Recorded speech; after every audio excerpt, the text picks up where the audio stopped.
হয় মই জুনমণি নিভাস অসম লাইফলৈ আপোনালোকক স্বাগতম জনাইছোঁ। আপোনালোকে আজি যিটো NGO উদ্বোধনী কৰিলে সেই NGOটোৰ উদ্দেশ্য কি?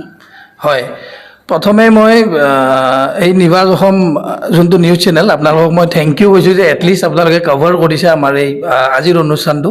আৰু মই জনাব বিচাৰিছোঁ যে আমাৰ এই NGOটোৰ মেইন অবজেক্টিভ হৈছে যোনবোৰ আমাৰ ছ'চাইটিৰ প'ৰ আৰু নিডি মানুহ আছে তাৰমানে দুখীয়া চ' তেওঁলোকক আমি যিকোনো উপায়েৰে যেনেকৈ হওক হেল্থ ৱাইজ হওক ফাইনেন্সিয়েলি হওক বা আদাৰৱাইজ যিকোনো লেভেল অলপমান আপলিফমেণ্ট কৰিব বিচাৰি আছোঁ আমাৰ NGOটোৰ ফালৰ পৰা। আৰু এজন মোৰ লগত দাদা আছে, দাদাজনৰ পৰা জানিব বিচাৰিছোঁ। দাদা, আপোনালোকৰ NGOটোৰ ভৱিষ্যত পৰিকল্পনা কি? হয় নমস্কাৰ, মই আপোনাৰ নিভাজ অসমলৈ ধন্যবাদ থাকিলে।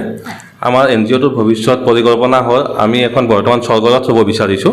লগত আমাক এখন এম্বুলেঞ্চ লাগে যাতে আমি দুখীয়া মানুহখিনি কোনোবা ঢুকালে যাতে শ্মশানলৈ যোৱাৰ কাৰণে আমি সেইটো সুবিধা কৰি দিব পাৰোঁ। লগতে কোনোবা জন্মও পাৰে যাতে আমি এম্বুলেঞ্চত লৈ আহিব পাৰোঁ। আমাৰ ভৱিষ্যত পৰিকল্পনা এইটো অশেষ ধন্যবাদ দাদা। দাদা আপোনালোকৰ NGOৰ ঠিকনাটো কি? হয়, আমাৰ NGOৰ ঠিকনাটো হ'ল পাঞ্জাবাৰী সাতগাঁও পুবেৰুণ পথ হাউচ নম্বৰ 101। নিভাস অসম লাইফৰ পৰা আপোনালোকৰ NGOলৈ অভিনন্দন থাকিল। অশেষ ধন্যবাদ। ধন্যবাদ।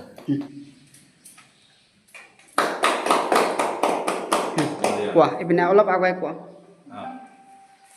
আজি আমাৰ এই IP ৰোগা ফাউণ্ডেশ্যনৰ সৌজন্যত এই অফিচ এটা আজি উদ্বোধনী কৰা হৈছে।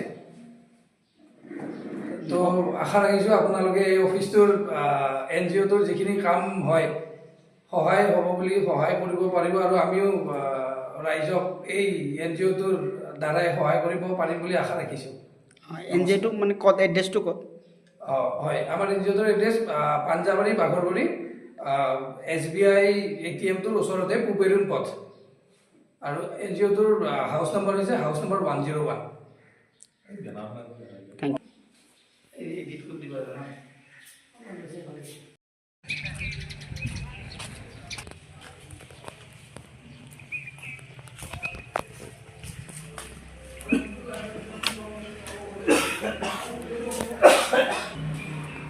এটা ইংলিছ এটা অসমীয়া এটা কিবা এনেকুৱা চবৰি লেংগুৱেজ এনেকুৱা টাইপ হৈছে।